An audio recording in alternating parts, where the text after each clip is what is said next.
You're tuned in to Getting to the Root of It, focusing on healing and letting go of the wounds of addiction and other unresolved traumas of the past. Your breakthrough begins with you. Are you ready to change your life? Stay tuned as your host, expert therapist, personal development coach, and spiritual cheerleader, Natashah Khan, inspires you to live the life you were destined to live.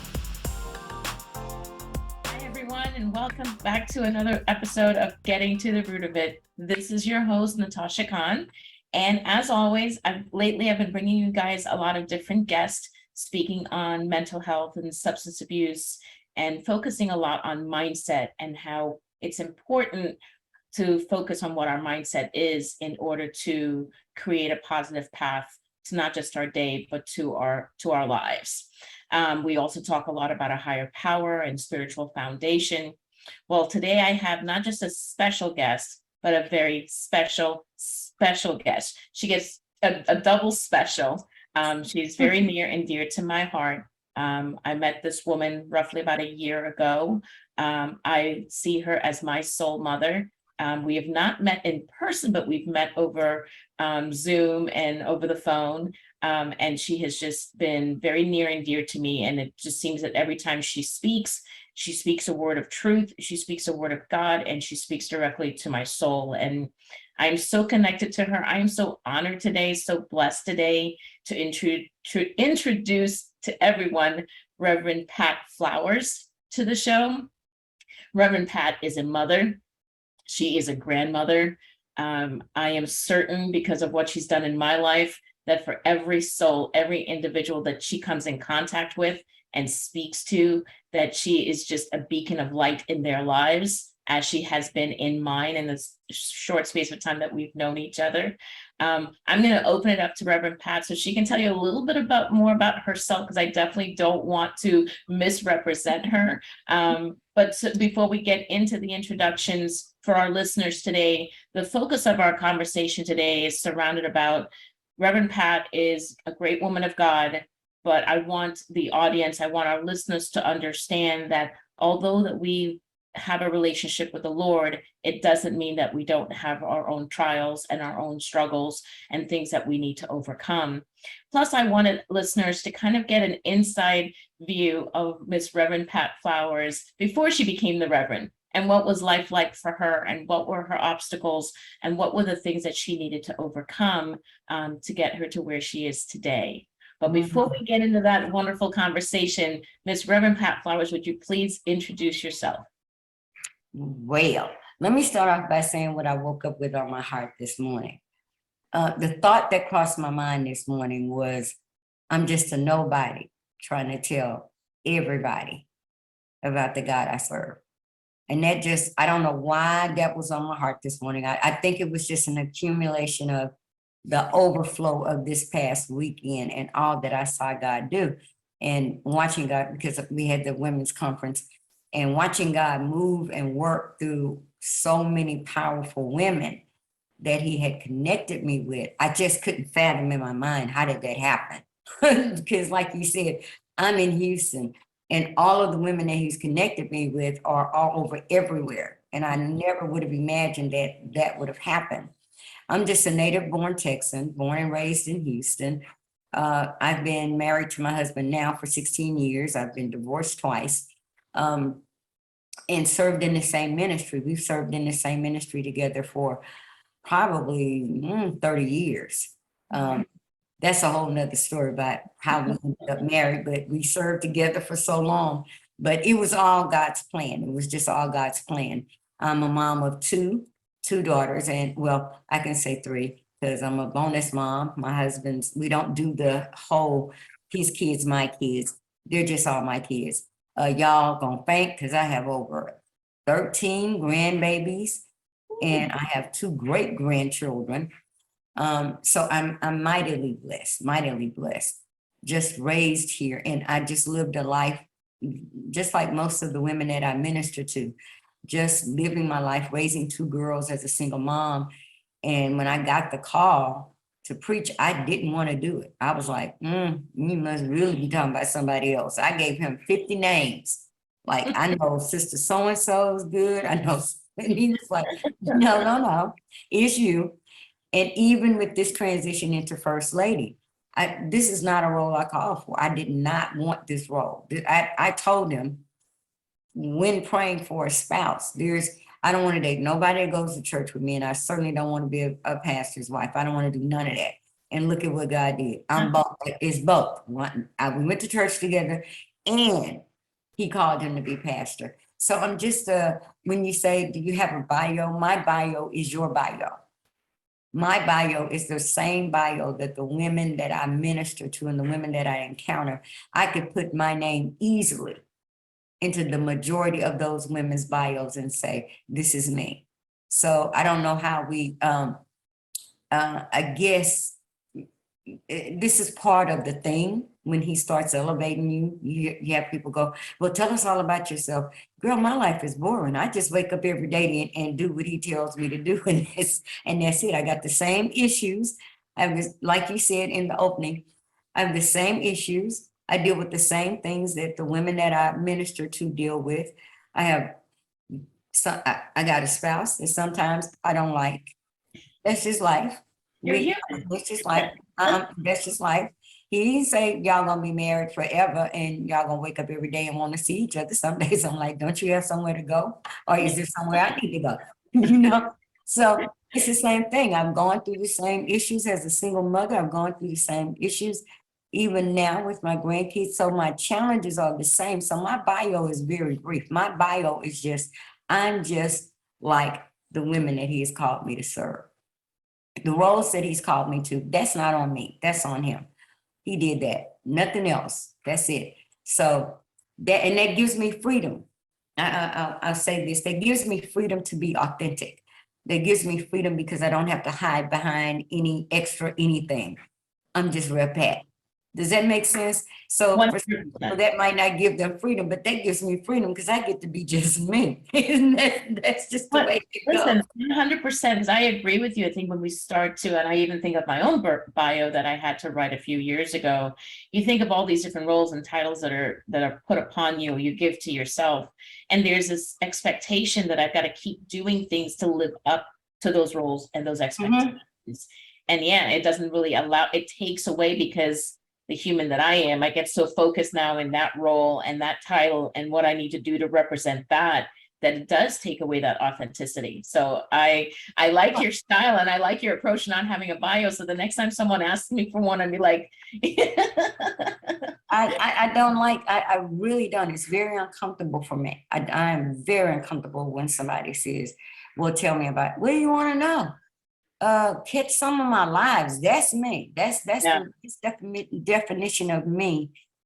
And it is a part of my calling because I know the women, in business, when they tell us identify your audience, I know my audience.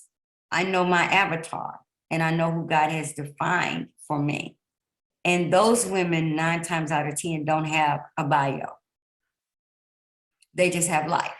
Right. That's their experience. That's their, if you said, hey, what do you have experience in? I have experience in overcoming. I have experience in getting through this day to the next day. And oftentimes those are the women that we often forget to minister to because we feel like, because they are not this and they are not that they have we have no reason to be their voice and their advocate. So I'm their advocate because I can sit down and say, no, I don't want you to look at me. I'm glad I don't have all of the other stuff. You know what I'm saying? Because when I have a conversation with a woman, I want that woman to see herself in me. I want her to be able to look at me and say, and see herself and understand that you don't have to be anything other than who you are. I haven't even gotten to the conversation. You already got me all teary-eyed. I mean, that's it. When I reached out to you, Angela and I were talking about the first time I saw you, and we were going, wait, can that have happened that long ago? And I said, yeah. I said, I just saw Natashah. I saw your interview with Angela. And that very day I said, I need to connect with her. because I saw your truth. I heard your truth. And it was so real and so transparent. And then I looked you up and I said, oh my God, if I reach out to this woman with all this, look at these letters behind her name, she don't think I'm crazy. So for me, I don't ever want a woman who needs to reach out to me to think to herself, I can't do that because she's so this with Right. me. And that's why when you said I want to have you on and I want to just talk about who you were before you became a reverend. I said, you know what I said? Okay, where you want? That might be a 5-parter because man, that's a lot. But oftentimes it is so needed because so many women that need women like us need to know that I didn't just wake up like this.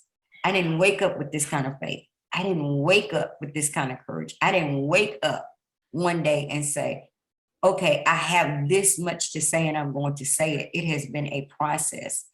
And part of that story starts way back when. Part of that story, I wasn't released to tell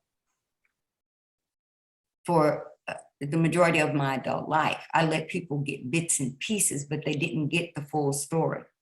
They got what I was, and you probably know this better than I do.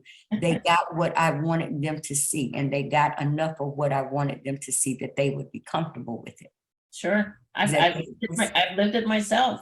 You know, there's only parts of me that I was ready for people to hear and know. And there were parts of me that I still had to work on that I really wasn't ready to make public to anyone. Yeah. And so when you said, I want to talk about the Rev Pat before the Rev Pat, I don't know the Rev Pat before Rev Pat was awkward.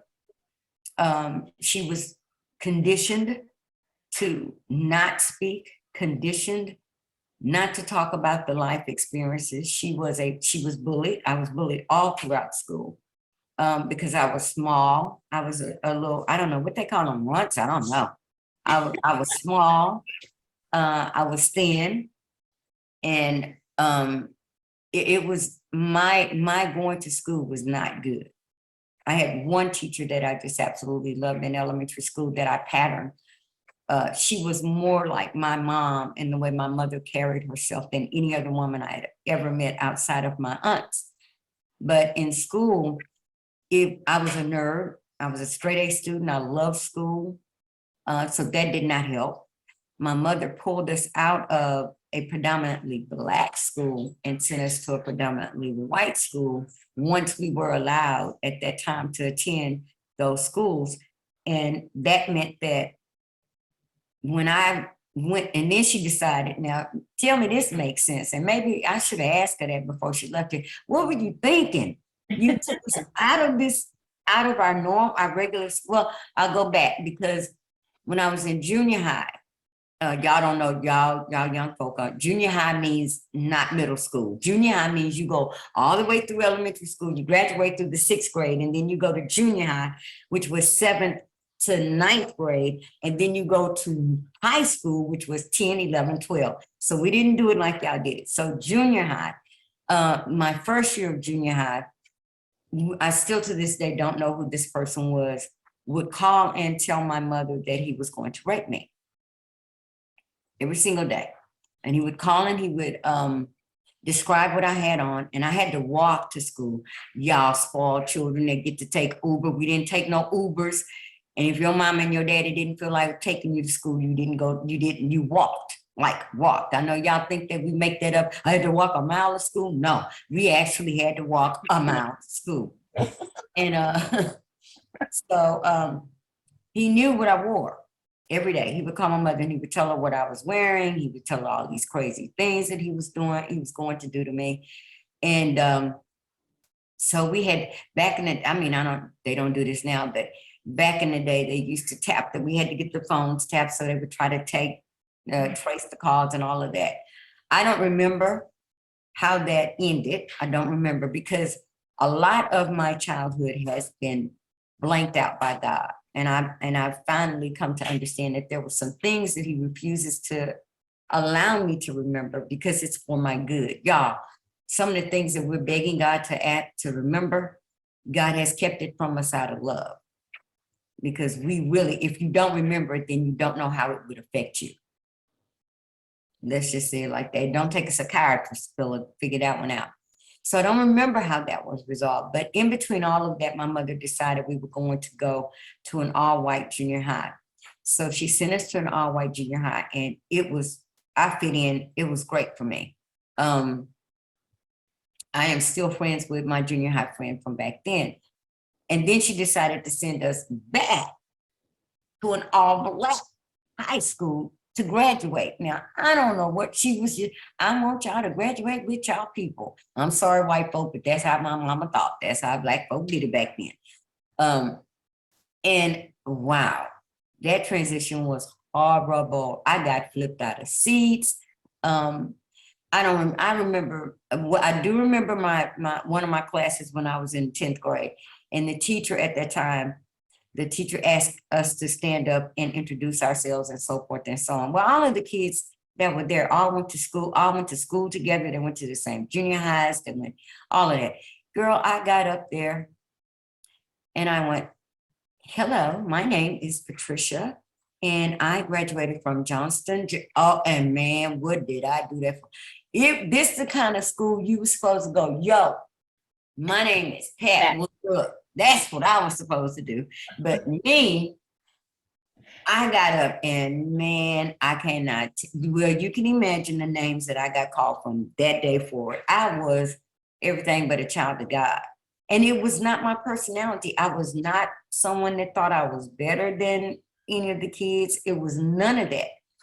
So that just was on a trajectory. So again, that experience made me do what? I became quiet. I just became silent. And I just put all that I had into school and hanging with the nerds and all of that. My dad was super strict, so we didn't date, we didn't do any of that. And so that was the foundation. I think back then that was the first foundation. That was the first layer of being quiet and not being free to be who I was. Because there were young girls that I wanted to be friends with. And when you have a good looking cousin that's a bad boy in school, all of the girls that did approach me to be friends, that were the popular girls, the cool girls, well, they had an ulterior motive. They wanted to know me so they could get to my cousin. And so it's just all these different layers that we experience as young women walking out through life. So you don't fit in. And then when you really let people in, you find out that there's an ulterior motive. So then you just do what? You shut down again. But then I got hip to it. And I said, well, wait a minute, this might work out to my advantage. Wait a minute. They want to know my cousin? Oh, we may have to up the ante or something. Wait a minute, you want to know my cousin? Let me see how I can make this work for me. I was doing hookups. I mean, my cousin was like, what's going on? I was like, so-and-so want to talk to you, dot. Become part of a love connection. At some point, you're going to have to make stuff work for yourself. I mean, at some point. So if you want to know him, then guess what? You're going to have to deal with me. But that was just high school. And then at 18, and I was 18 years old. I was a nerd, like I said, and we had a student council meeting. And my father was an alcoholic. And I asked my father about taking me because it was an event at school at night, and he said no. I don't know if he said no sober or no drunk. I don't know. All I know is it was a no. Find your way there. Get there and get back. And so I did. I went. And I think I may have had my cousin that lived across the street take me or whatever.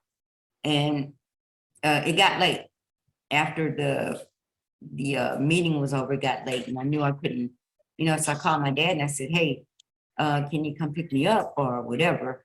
It wasn't like that because y'all know back in the day, you didn't talk to your daddy like that. So, I'm making it so y'all can understand it. But back in the day, you didn't call your dad and say, hey, can you come pick me up? The conversation probably went a whole lot different. Whatever it was, he said no. So I accepted a ride from someone that was very close to me, and it resulted in rape. That is how I lost my virginity. I lost my virginity to rape. And thinking back on it, it's really crazy because it happened on a church parking lot.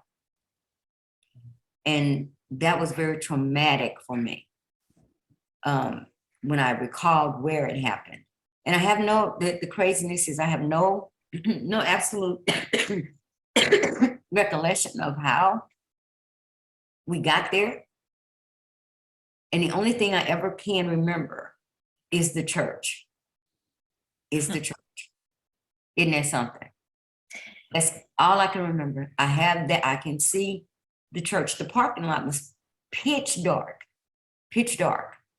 wherever this church was. But whenever I recall it, I see the church. And sometimes I think to myself, was God letting me know that no matter what was going on, he was with me? Now that is an interesting perspective, and please don't lose your place in your story and what you're sharing. And we can pin this for as we wrap up the end of this conversation. But what comes to mind for me is church hurt. I have had many clients that I've worked with who, being connected to the church or grew up in the church, and then something like this happens to them where they've experienced some sort of physical abuse and or sexual trauma, sexual abuse. And that they don't necessarily see it the same way. So I find that to be a very interesting perspective. Did you have that perspective then, or was that a perspective that you discovered years later? No, that's how that perspective came much later, because when I thought about this is how I see things. As I matured in the word and I understood that there is not a day in my life that God was not aware of. There's not an incident. There's not anything that God was already knowledgeable of. How we deal with what we have to walk through is it really doesn't. It's dependent upon how we understand and view what God had already ordained. Now, I may want to question, why did you have me stalked as a young woman? Why did you allow someone to stalk me? Because that part of my life, that piece of my life, make me question who I am and how men view me, how a man would view me. And then to top that off, a couple of years later, I'm raped by a close friend. Again, that causes me now to question who I am as far as my sexuality, as far as what is it about me? I'm not, I'm this skinny little bitty what? And this all of this is happening. So along the way, you're dealing with all of these other things, because whether or not people know it, types of incidents like that, from the stalking to accumulating the rape, those are things that, yeah, we get over it, but they are still ultimately a part of who I am. They're a part of my fabric and a part of my makeup. But to understand him and his ways, I could dwell on, he drove me to a church parking lot. The Negro, he was 18 years old. That's probably the first dark place he could get to. Right. So I choose to see the fact that the only thing I can remember, I don't remember the address, I don't remember the street. If I passed by the place today, I wouldn't. But God allowed me to keep in my mind, in my memory, a picture of the church. Why? Why would he do that? Well, I choose to believe because he knew that he was going to call me before I even knew it. He knew that I wouldn't picture church and then some kind of way, in some negative way, attach that church to who my God is. No.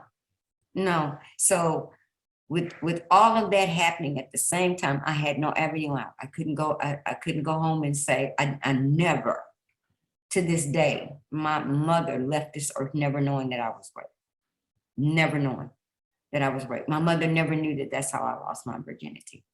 I couldn't go home and tell my dad because that would have been a whole nother ball of wax. So all of that was hidden. I took all of the clothes. I took a shower. I took all of the clothes, all of the evidence, put it in a bag, balled it up and threw it over the fence. Again, what does that indicate? Again, I'm being silenced because now I can't even talk about one of the most traumatic experiences in my life personally.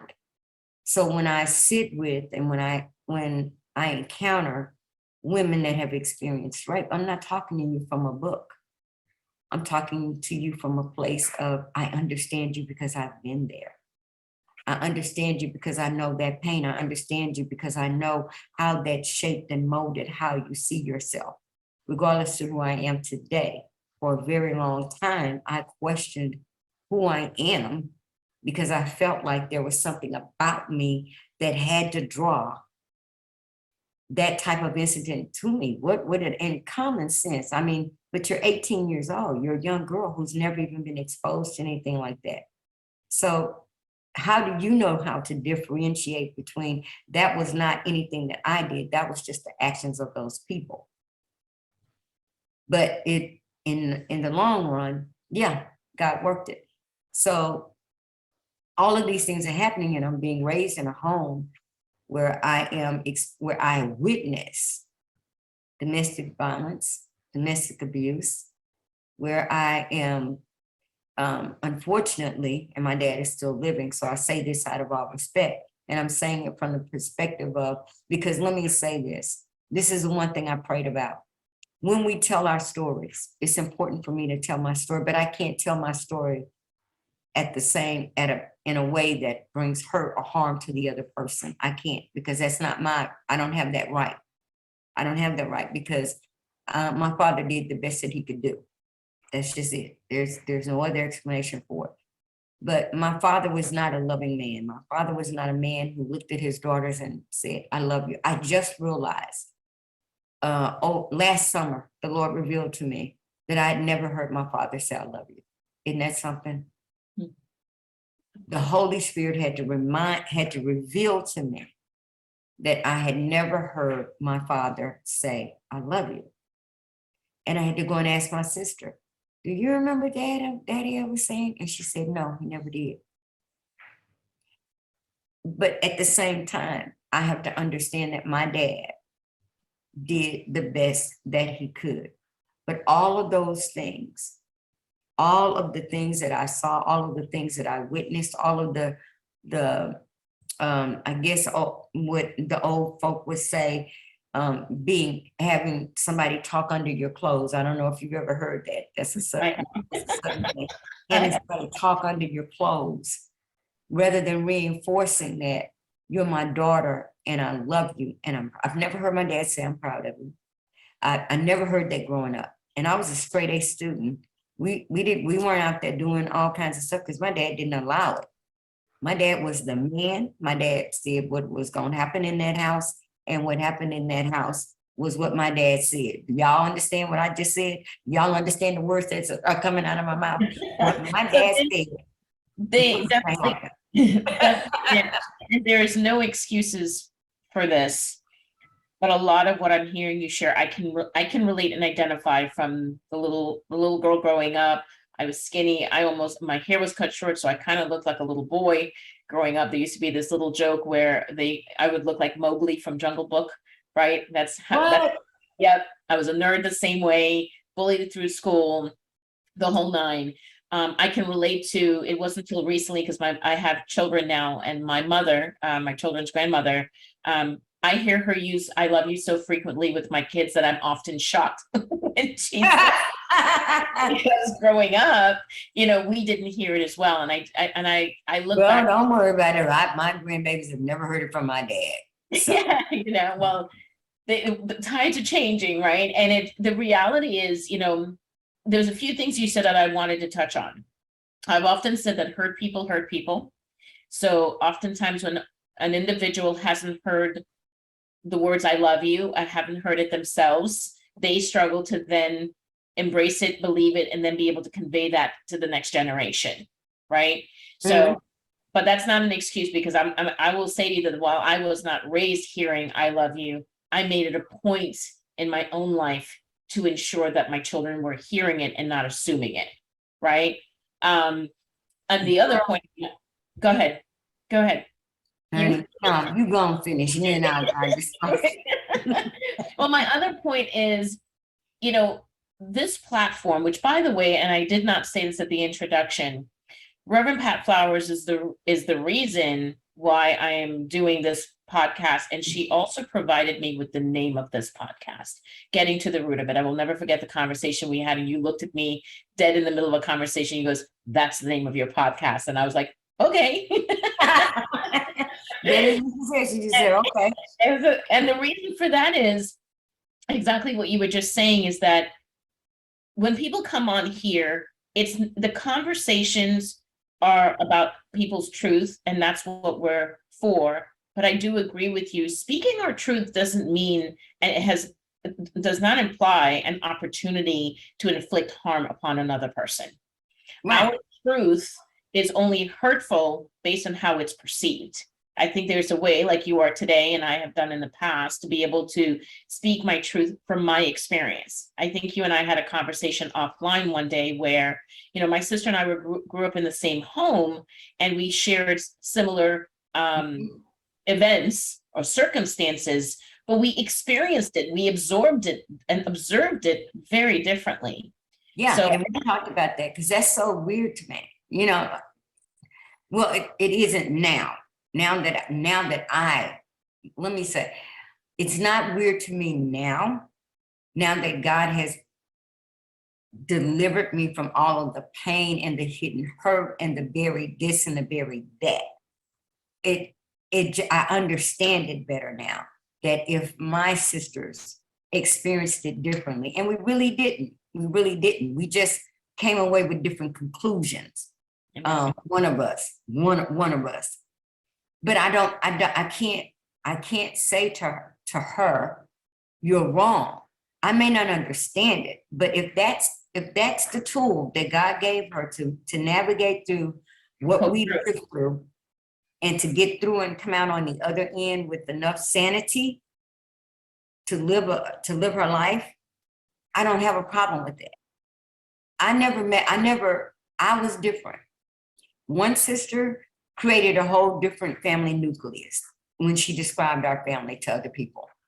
I never talked about it. I never said a word. I just absorbed it all.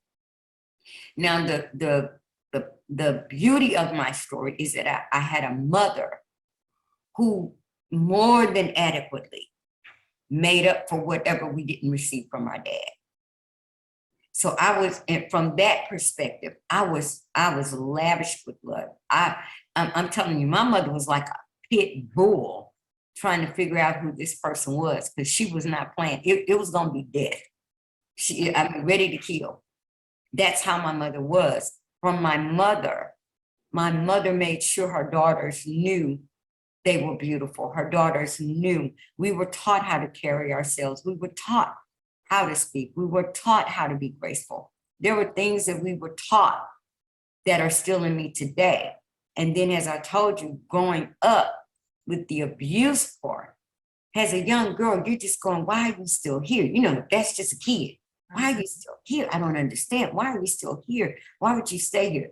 But as I became an adult and began to see it from another perspective, I began to understand how strong my mother was. And let me clarify that I saw this with all of my aunts, all of the women that were in my life. And the majority of those women lived in abusive marriages. The majority of those women had to accept things that probably we today would not accept, but they were women that had 10 kids, 8 kids. They were women that probably felt, and this went along with that time, that you didn't leave the marriage. And if they left the marriage, they didn't have MBAs and they weren't PhDs. They were housewives. So they had to think about their kids. And I know more than should have stayed in because of that. But these women were strong women. I didn't learn until after my mother passed that my mother did not have a high school degree. Oh, Didn't know it. And you never would have known it. And my mother was an LVN, my mother went to nursing school, so forth and so on. So the things that I lacked getting from my dad, my mother more than compensated for it. And I heard your interview about mothers and daughters. I mean, yeah, mothers and daughters. Yeah. And mine was flipped, as I told you. Your experiences were flipped with mine because it was my dad. yeah, mine was my mom. And when you use the scripture from Ephesians 6, honor your mother and your father. Fathers don't lead your children to anger. But what we hold on to, what we have to hold on to is, even with the things that I experienced with my dad, with the hatred that was attached to it, because I don't want to lie, you asked me who I was before Rev Pat. Before Rev Pat would have told you that if my father left this earth, I would not even attend the funeral. It was that much hurt, that much anger, and that much hatred,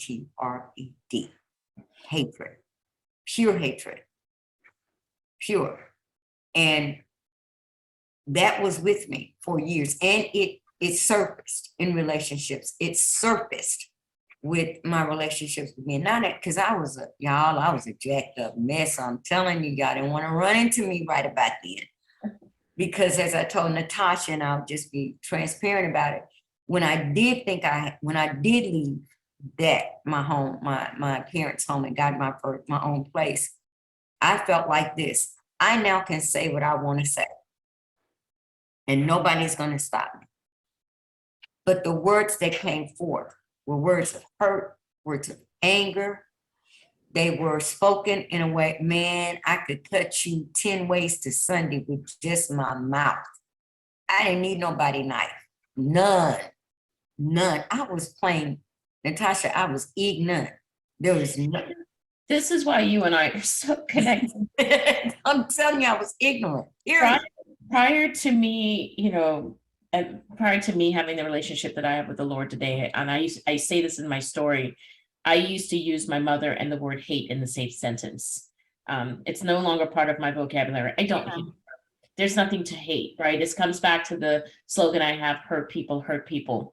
And I used to be, like I said, people used to call me a mini pit bull. I am short and I have this fierce attitude, but back then my tongue was so sharp that I just had to just say one word and I could have you crumble into 1,000 pieces. It's not a proud moment.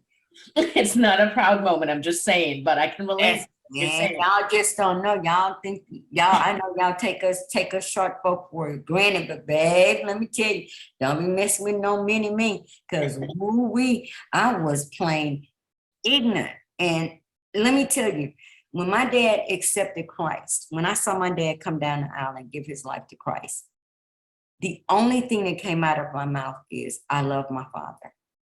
So I say that to tell those that are struggling, those that are in relationships or have parent dads that are not the dads that they're supposed to be. God would not give us the instruction to honor our parents and to love them so that our days would be made long if he did not know that somewhere within us, with the exception of those dads that have never been in your life, whatever, there's a portion of us that love them. It just hasn't surfaced. And they have done something to destroy that. But because God is a loving God, there's always a place in us to love even those that we think that we hate, because we are created in the image of a loving Father. So there is always the capacity to love. Now, if you don't give me that opportunity, I can't express that love. But given an open door, I can. Does that make sense? So from that perspective, when I saw my dad give his life to Christ, I didn't say, I love you because you gave your life to Christ. The words, I love my dad, came from that girl that wanted to be able to love him in the way that she should have. Amen. So if that makes sense to anybody, there's always a capacity to love. Did my dad giving his life to Christ just magically fix all of the issues of our relationship? No, I still have some today. But with maturity comes an understanding that I have the right and I have the power, whether or not I want to have those same things seep into my adult life that I've been delivered from. And I make the choice not to.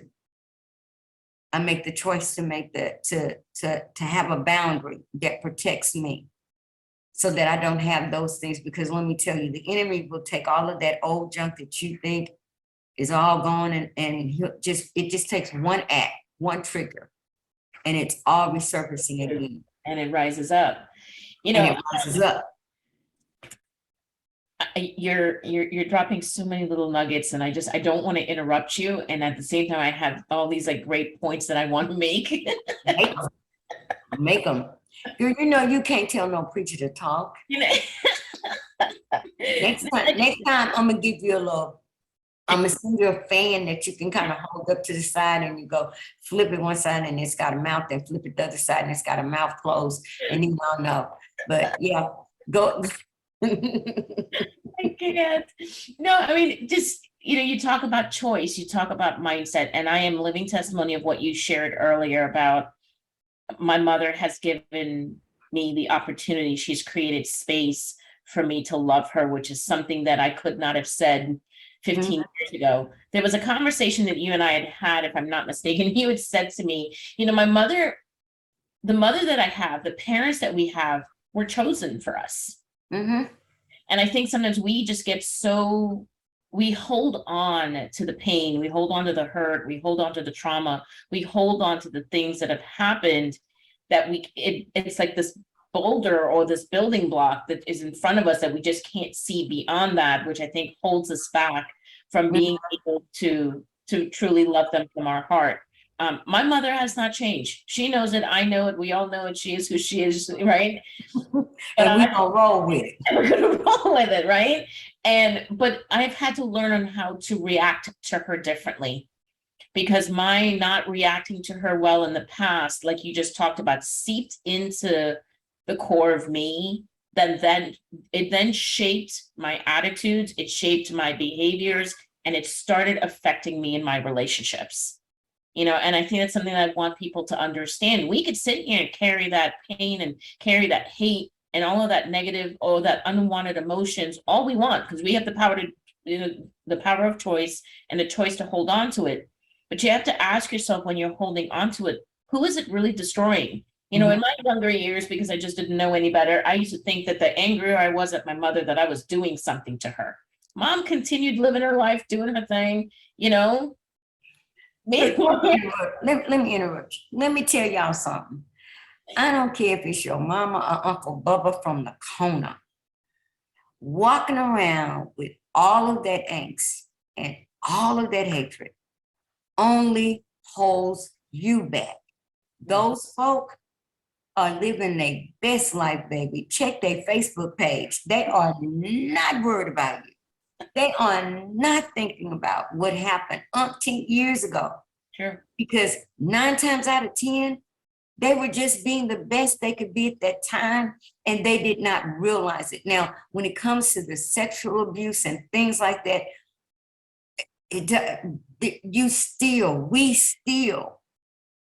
must move on from it. We still must, and you cannot do this alone. I'm telling you, you cannot do any of this alone. It took me, Natashah, it took me saying to God, I want to be a better. Now I'm serving, I'm preaching, I'm teaching, I'm doing all of the things that he's called me to do.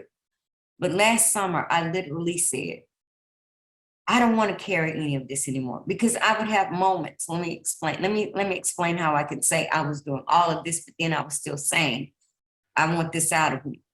Because there were things that would just bubble up in me, just random.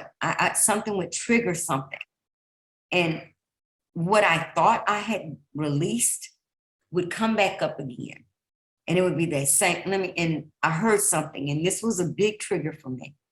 I heard someone say that the way you know that you're delivered is if you're able to tell the story without reliving the story. Amen. And I heard that and I went, I'm not there. I can't tell it without reliving. I can't tell it without that anger coming back. I'm not there yet. So I had to make a literal decision because I knew that my ministry was for women. And look, I can't minister to you broken. I can fake it. But I really truly can't minister to you effectively still broken. That and God revealed that to me. You've been serving me well. And you know what that well meant to me? You've been serving me, it's like you go to the doctor and you got a cut and he gives you a Band-Aid. Well, the Band-Aid is helping the healing, but the Band-Aid is not what does the healing. It's just the assistant.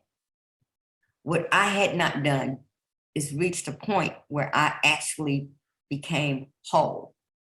So I literally said, I want to be a better wife, I want to be a better mother, I want to be a better servant, especially wife, because there were still some things that were a part of me that my husband didn't understand. So I had to go through that whole deliverance process, and it was difficult, but it was so much worth it. And what the Lord revealed to me was that I had not given that girl, that little girl, that teenage girl, the opportunity to come to him. I don't know if that makes sense to anybody, but I had to. It makes sense to my listeners. I do a lot of work, inner child work. And I talk a lot about in order for us to be whole, our older selves have to reconnect with our younger selves. And most oftentimes I try to get them to connect back to the time in their lives when they've experienced their very first trauma. Because when we experience trauma, the brain and the development of our brain is actually stunted as a result of the trauma that we've experienced. So let's say your first trauma happened at the age of 17, 18 years old. There's a part of your brain developmentally that has been somewhat deficient and delayed in maturing as a result of that trauma. And so a lot of times we grow older in age and in status, and we try to move on with our lives. But what we fail to realize is that we leave that traumatized, broken individual behind. And that's what happens. It creates this divide within us and this sense of loss. And this is where many people who struggle with addiction, who've, listened to my podcast and have done some work with me, where we're constantly seeking outside of ourselves, people, places, and things to find that wholeness. But reality, the wholeness lies with going back and connecting with that younger you, which is what you're talking about now. So you're right up my alley. Right. And my first experience, as I reflect on it, my first probably traumatic instance was my parents were fighting. I don't remember what they were fighting over, but it was a physical fight. And we had this bedroom that faced our living room at that time. And that's where the girls slept. Y'all don't know nothing about that. Trying to share a room with 4 other sisters. That's before y'all's mamas just gave everybody their own room. Well, back in the day, we all had to sleep in the same bed in the same room. I was at the foot of the bed. Now I remember laying at the foot of the bed. And my dad hit my mom and her blood splattered on me. So that was the first realization that they fought. How old were you? I would say I was probably about 7, maybe about 7. So that's when trauma started impacting the development of the brain. And I go into detail with that because for our listeners, many of us are hyper-focused that our loved ones are in trouble when they're using substances, and it's when they start using substances, that's when it starts to affect the brain. I'm wanting our listeners to listen very carefully and understand that when trauma comes into our world and we are affected and impacted by trauma, it does impact the way our brain develops and how the brain functions as we move forward. Because what ends up happening is we go into survival mode. The brain is heightened because of the emotional stress we experience from the trauma. And so now we're operating more from the survival part of our brain and the cognitive part of our brain. And so as when you get older and you leave the house, as my mother used to always say, if you think you're an adult, get your own keys, right? It was a kind of a line my mom used to always say. So at 17 years old, I got my own keys. Well, Yeah, my own that was keys, your mama saying. My dad saying was, when you think you were that grown, you got to get out. You need keys. You got to get out. That was just about the one. You that grown? At Move 17, out. I got out, but I Wow. left that little girl behind. And I went on this very self-destructive path, trying to find myself and trying to find out who I was and feeling so lost and empty. And too many other things happened along the way, but I didn't know then that I had left that little girl behind. And through my years of my recovery and therapy and working on myself, that wholeness that you speak of, that resonates with me so much, because I am so much more whole. Before it was drugs, it was alcohol, it was sex, it was men, it was people pleasing, it was needing to control, needing to be the center of attention. These were all the things that I indulged and engaged in to try to feel whole. But when I went through therapy and I did the work that I needed to do, when I reconnected with that little girl, my older me and my younger me coming together, that's really what the true wholeness was. Well, and see, for me now, because I am ever grateful. I'm so grateful that I had the mother that I have, because none of her daughters, none of us ever turned to drugs, alcohol, any of that. And I know that the only reason we didn't is because of the balance that we had with my mother. That for all of the other stuff, we had God placed in our lives a mother who kept us rooted and grounded. And regardless to what we think about those women and during that time and their frame of mind of, you stay whatever.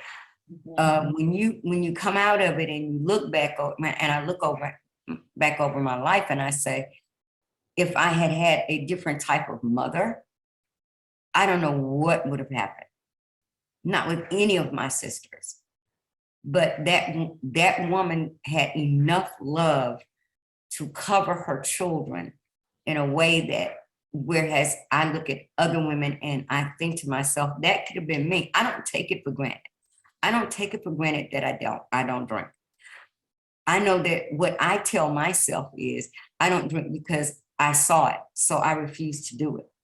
Yeah, I partied when I was in my 20s and whatever, but the moment, let me tell you, there was a moment in my 20s when I was going to happy hour and hanging out and having a good time, and y'all know y'all did this too, so don't be saying Real Pat was drinking, but she did.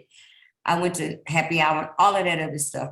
And there was a point when nobody, I'm telling you, this was even before I accepted him, when something in me, it had to be God said, I can't do this because I do not want to be my father. Something in me, not even knowing it, something knew that what my dad did and his problem with alcohol could possibly be passed to me. And I didn't want that. And at that point I said, no, occasionally I'll go out, occasionally I'll do this. So there was always this something that even no matter what it was, God always had a way of saying, no, daughter, no, that's not for you. So all of the things and all of the results that other women and other women have experienced because of their traumatic past, God had a fail-safe for me. And all I can do is now know that the reason he did that was because he knew where I would be sitting today. Amen. He knew the women that would need to know I'm not alone. He knew that I would need to be that one that would say, look, y'all, I'm no different than you. I have my struggles, I have my battles. Now I do, and it was hard for me to admit, and for last year, 2 years ago, perhaps this is one of the things that I walked away that carried over from my childhood and my adult. I suffer with anxiety really bad, really, really bad. And I was masking it, not with drink, not whatever. I don't know what I was masking it with. Maybe I was just like so crazy, it didn't even matter. I was like, I don't know. I guess you just call it, I'm OCD. So maybe that's what I was putting it on. I'm OCD. And I went to the doctor, and the doctor was like, I need to put you on some meds. Natasha, I was like, no, you don't, because I don't do meds. And he was like, oh no. And I was like, oh no, I'm just nervous because I'm in here and I don't like you. This is really what I told the doctor. I'm just saying, that's just my nerves because I don't like you. I don't like you, and I don't like any doctor. So, and he will come back in 2 weeks. So I came back in 2 weeks, and he looked at me and he said, no, your anxiety is off the charts. I am going to have to put you on something. And I'm looking at him like, no, you don't have to put me on anything. Now, mind you, my husband is sitting there. My husband is probably like, help this child, because she don't even know she got a problem. Please give her something, anything. And so my husband is like, well, baby, you know, if he says that you need to take something, you need to take something. So I agreed. And I had to come home. And of course, I'm like, I'm not telling my daughters any of this, because I don't know what that man talking about. We about to get this to Jesus and it's going to be over. Well, my husband doesn't think like that. My husband goes and he tells my daughters everything. And my daughters are like, you can't miss a pill. You need to take that, all of these things. And I say that, and I'm telling you that for those of you that are listening, I had to deal with something that we don't like to deal with in our culture, and that is mental health. I didn't want to tell anyone that I have to take meds for anxiety, because we just don't do that. I got Jesus, I'm good. You know what I'm saying? I got Jesus, I'm good. And I finally had to say, hey, y'all, I deal with anxiety and I'm on meds. And but Natasha, let me tell you, that was so freeing to me to say it, because I think, look, y'all, I'm crazy. I was getting more anxiety because I didn't want nobody to know I had it. I don't mean to laugh.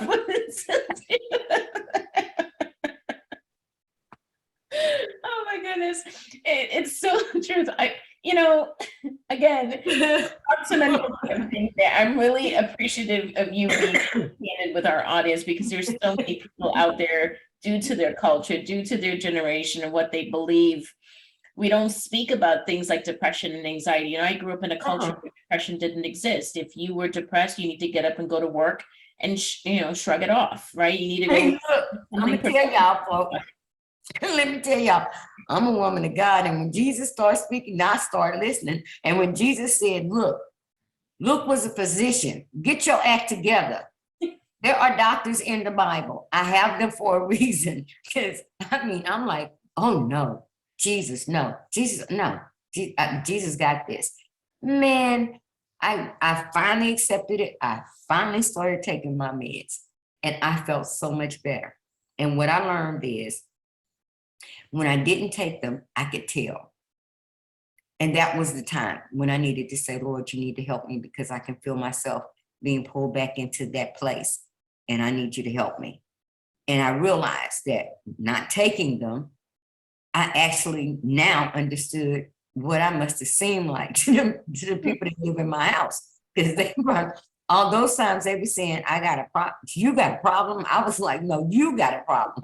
But really, it was This is an example of everything, and I say it all the time, everything in our life happens for purpose, even the things that are unwanted, the things that we don't like. But when you said earlier, and I try to share this with my clients oftentimes, I can relate so much to your story, because as a therapist, when I first got into the field, I actually wanted to work with children. I wanted to be a child psychologist. Never in a million years was mental health and substance abuse something that was on my radar for me to do. And during my school years and in my first year of my internship is when I began to recognize that I have an issue with drugs and alcohol. I didn't think it was a problem. I didn't think that I was an addict. I was working full time. I was a mother of two. I was married. I was living the American dream. But when you talk about how God uses you, I had to go through my bouts of depression and suicidal attempts and struggling with drugs and alcohol because he used all of those trials. He used that suffering that I endured because that is what allows me to be who I am today. And when you talk about just being transparent and being honest, it is such a weight that's lifted because I am who I am, good, bad, and indifferent, flaws and all. And I love me for me. You know what I mean? But God used those times in my life so that I can talk about it today. And that's, again, God speaking to you, you being obedient and giving me the title for the show.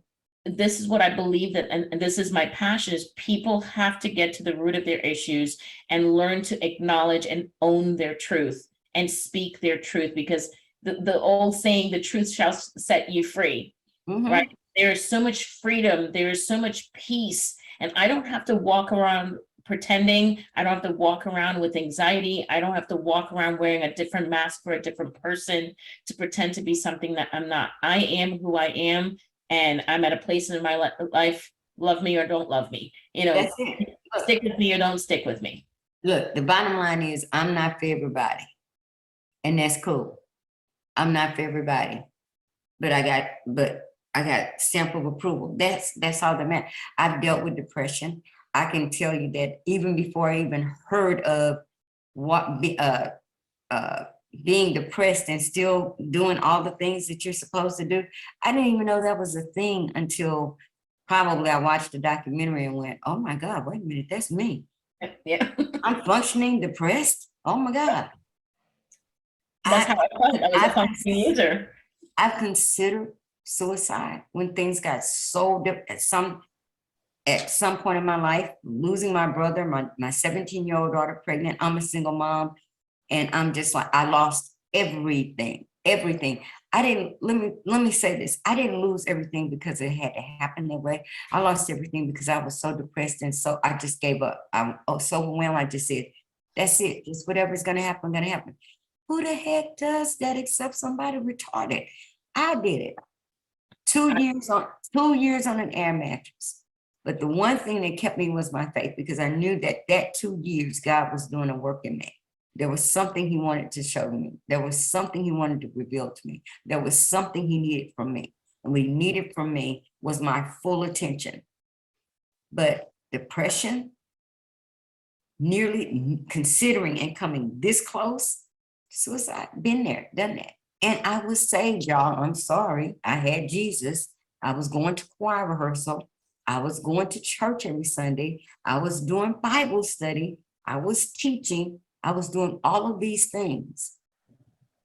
I was doing all of those things and was still having those experiences, those mental health experiences. If y'all don't, and yeah, I was still calling on Jesus.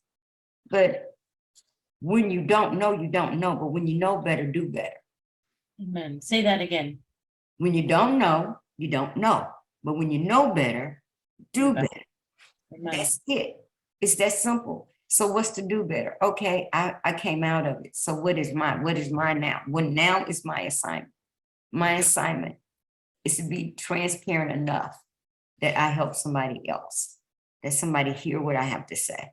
And after not using my voice for so many years, when he said speak, he was talking to the wrong one.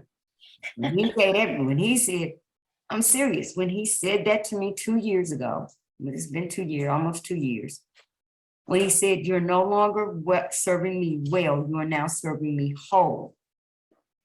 And now you can speak. Now you can tell your story. Now you can use words that will help, that will edify. That person, all that other stuff is gone. Well, some other sister needs to know that, because we are sitting, and I know we need to close, but let me say this.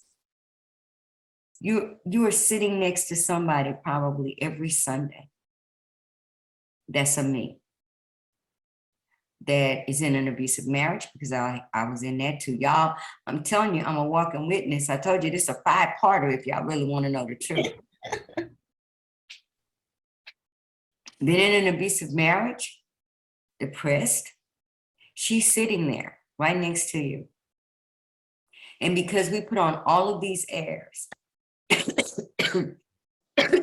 because we wake up every Sunday morning and we put on our church hats and our gloves and our cute little dresses and our cute little matching shoes and purses, we are missing an opportunity to help another sister who's dying. She don't look like it. She don't sound like it. Because you just heard her scream hallelujah. You just heard her shout. You saw all of that, but what you didn't see is what goes on after she leaves that building. Because that Sunday morning, that's her release. That's her cry. That's her, I need to get this out of me, because when I leave this place, I don't want to go home. When I leave this place, I drive around the corner 5 or 4 times trying to see if his car is there so I don't have to pull into the driveway. And if I see his car there, I'm just going to turn around because I don't want to deal with it. She's shouting because she's got a baby that's 17 years old. They said, Mom, I'm pregnant. And she's sitting on the front row and she's supposed to be a preacher. And now she knows everybody's going to be looking at her and wonder, what did she do wrong? Well, she didn't do nothing wrong. She was still coming home every day. She was putting food on the table. And God wrote her daughter's story. So she's battling with all of that. And we're sitting next to her. I'm telling you, because I'm that woman. I'm that woman that sat there. My saving grace was that I had a father in the ministry that was so in touch with me and with the Father that he one day walked by me and whispered in my ear and said, if you're in an abusive marriage, that's not of God. And set me free.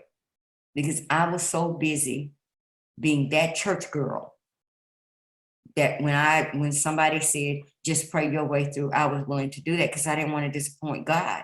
I didn't want to disappoint all of the other women. I didn't want to disappoint people. I didn't want people to say, well, that's her second divorce. When the real me, Natashah, the real Pat was like, if you don't move this joke out the way, one of us leaving out of here in a casket. And I don't plan on it being me. See, that was the me.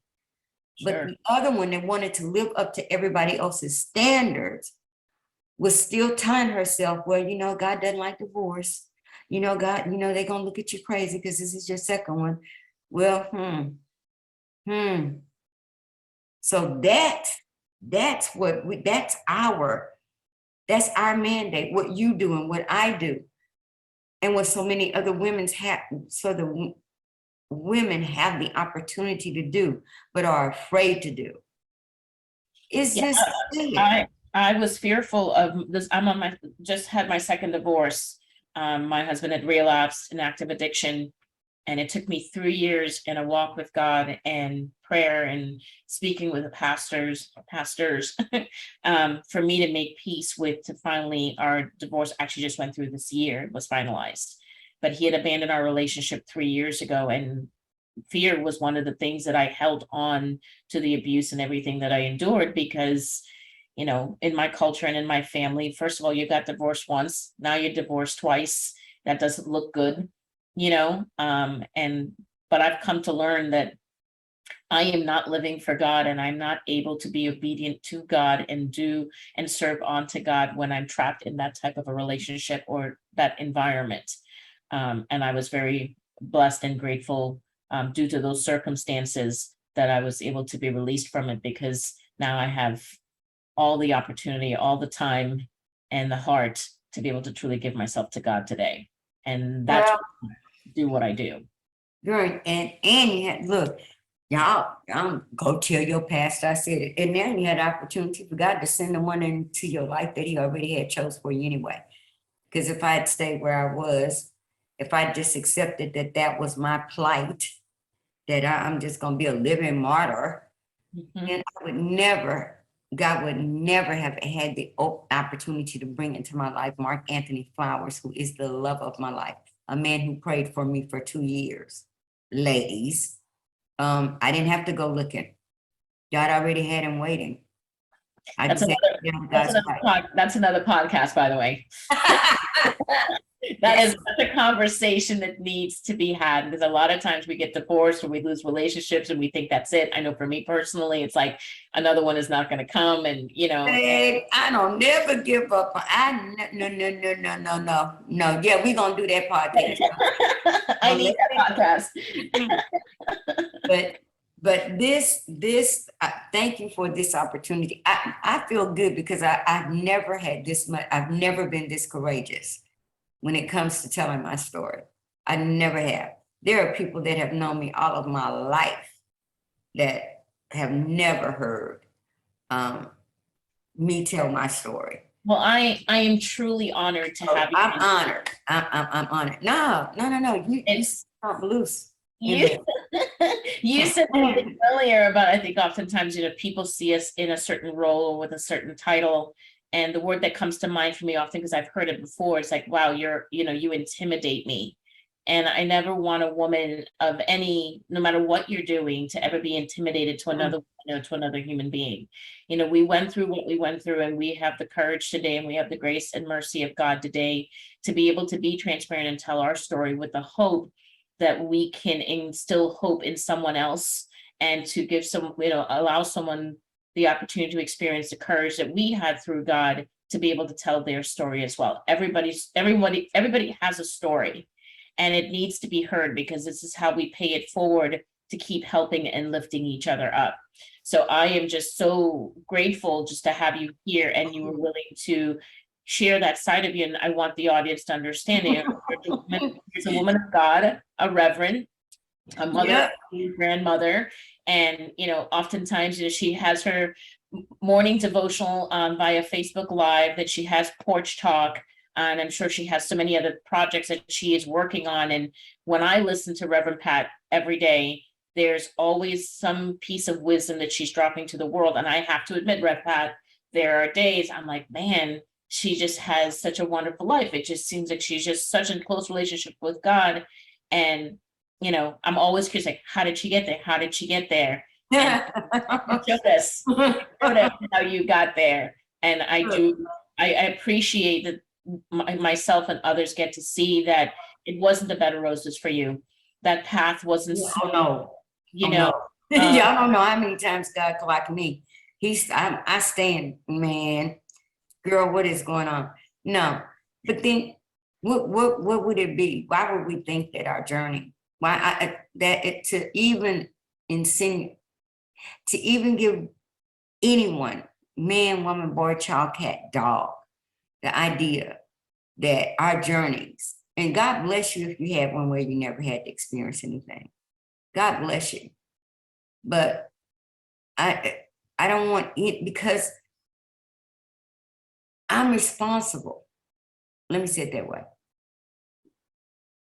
Whether or not I asked for this, I didn't ask for this role. I didn't go running and said, hey, pick me, choose me. I didn't ask for any of it. But for some reason, I have no clue. He felt like this little girl from Sunnyside in Houston, Texas, that's just trying to live life, that's just trying to make it from day to day, is worthy enough to be used to make an impact on somebody's life. Amen. That's an honor and a privilege that I never take for granted, ever, ever, ever. So I'm surprised on a daily, that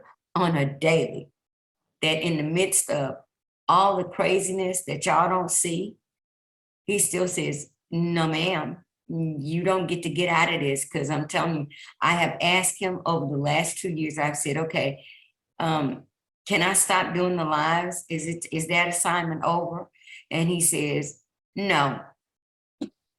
And then somebody new comes and somebody sends me a message and say what I heard today helped me. And I'm like, oh man, that means now I have to keep going.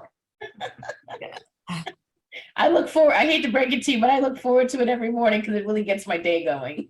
That just comes with the territory. So when you called it, when you sent me that message and when you said what you wanted, at first I went, ooh, really? Oh, she want what? And I really started to give you this just blanket general answer, girl. You know, my life is boring because that's always my I don't have nothing to tell. And the Lord said, but yes, you do, because I've already released you. I've already released you. And that release came last year, but here you come. You're the first person that has ever said, let me talk to you. Can I talk to you about who you were before you became Rev Pat? And in actuality, that's just my life. I'm still Rev Pat. I was Rev Pat before I even knew I was going to be Rev Pat. Amen. Come So on. that's the message for all of y'all. Whoever you are today, you were already that person before you recognized who you were. He already had that story written. And your breakthrough, your come through, your coming out of it, it was already preordained. It's not a surprise. It's just up to us to accept it and say, you know what? Today, I choose to be whole. And that's the choice I've made. I choose to be whole. Amen. All right. Well, as we wrap this up, because God knows, Reverend Pat, I could probably sit here and talk for hours, and we'll definitely do another show. There's no doubt about it, especially about relationships. No, But we'll come back. I'll come back. As we wrap this up, what are any final words for those that are listening out there that are struggling with any mental health issues or struggling with a relationship with God, because maybe they are buried with fear and guilt and shame because of things that have happened in their childhood or in the past? What would be some words of encouragement that you want to share with our listeners today that maybe that can relate to your story or any remnants of your story today? Trust him with it. It's simple. Trust him with it. And then allow yourself, open yourself up to whomever he connects you to that will help you through it. I'm telling you, now that I understand, now that I know, I love Jesus. I love Jesus with my whole heart. But I also know that there are some things that require other people that God has blessed with the ability to counsel others through. There's no shame in having Jesus and counseling. I'm sorry. I was blessed. I never had to walk into a counselor's office, but I ended up working in a counseling office. So if I needed to go and close the door and say, hey, look, can I talk to you because things are going on? I had that presented to me. If it's not a counselor, if you can't just see yourself going to a counselor because maybe you think people are going to find a mentor, find someone that you can pour your heart out to, but find someone who is not just going to go along with the okie doke and tell you have a right to feel the way you feel. We all have a right to feel the way we feel, but make sure you have someone in your life that will say, you know what, okay, I understand that, but what are you going to do? How do you come out of this? We have, I'm not a professional, but I know I had to make the decision that I don't want to have anybody, I don't want anybody to hold that kind of real estate in my head, in my heart, in my soul. I'm not giving anyone that kind of power. I don't want those memories to have that power over me. I don't want to have that in me. And that to me is the greatest decision I ever made, was saying to myself, I don't want to hold this anymore. And Natashah, what you do, what people see here, what you have committed your life to, is a door open to somebody that has already made that decision. And then you already know, man, it's like fighting tooth and nails, because part of us want it and part of us don't. Part of us want to hang on to it and part of us want to let it go. But that's why there's a Natashah. That's why if you can't talk to a Natashah, that's why there's a Rev Pat. You can message me anytime. I'll pray with you, but I'm gonna send you right back to Natashah, because if it's over my pay grade, I'm not getting in trouble with God. I'm gonna send you to a Natashah. I'm gonna send you to somebody. But we all have to make that decision. The greatest decision you will ever have to make when dealing with trauma from your past, whatever it is you making the decision that you no longer want to carry it. Amen. Thank you, That's Miss it. Pat. Just what a beautiful and soulful conversation. And I'm disappointed that our time is up, but I know there will be time. We'll have time again another day. I just want to thank you. Thank you to our listeners and to our audience for tuning in today. Miss Reverend Pat, First Lady. Mm. I understand in this conversation today why I've always seen you as my soul mother. And you said something at Oh, the very beginning of this podcast. We might have been offline, that you want them when women hear your story or they learn from you.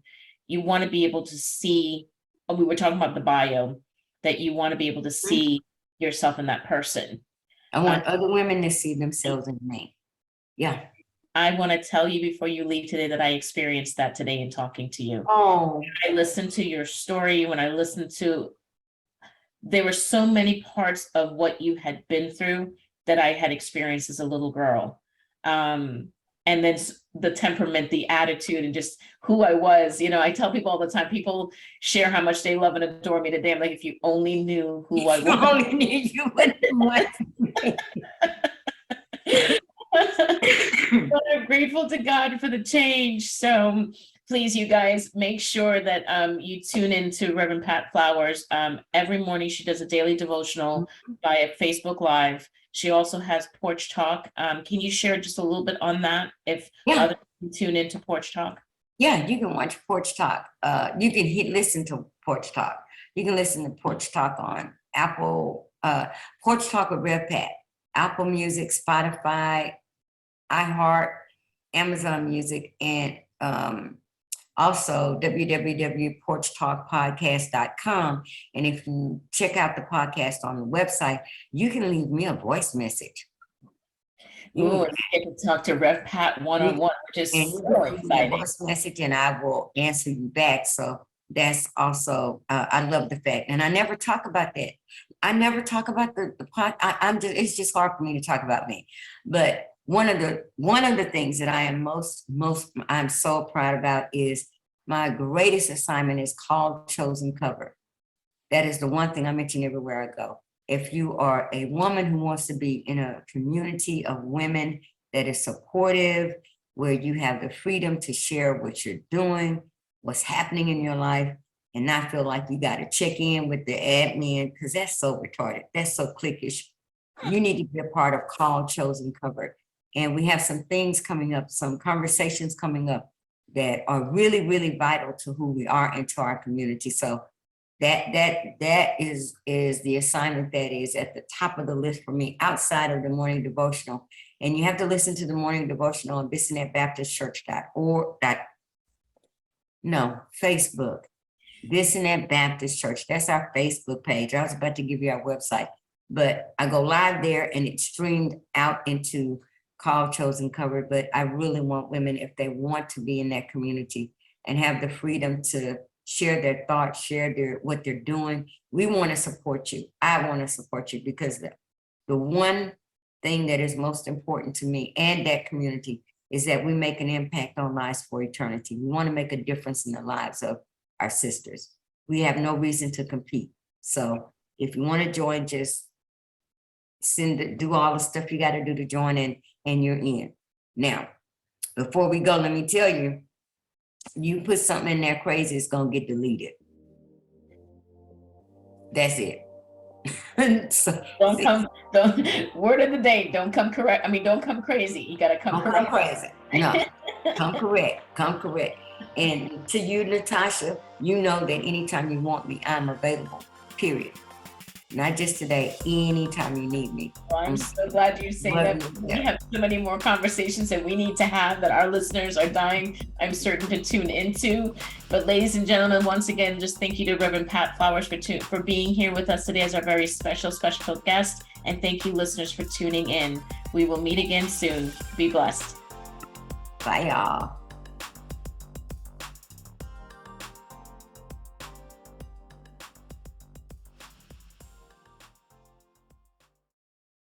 Hi, my name is Natashah Khan. I am a personal development coach. I am a published author, motivational speaker, And I'm here with an opportunity for you today. Do you ever sometimes feel sort of stuck, not really sure where you're heading in life, and or looking back on your life and thinking, I didn't quite always accomplish the things that I wanted? Do you struggle with fear and or anxiety, or you worry all the time?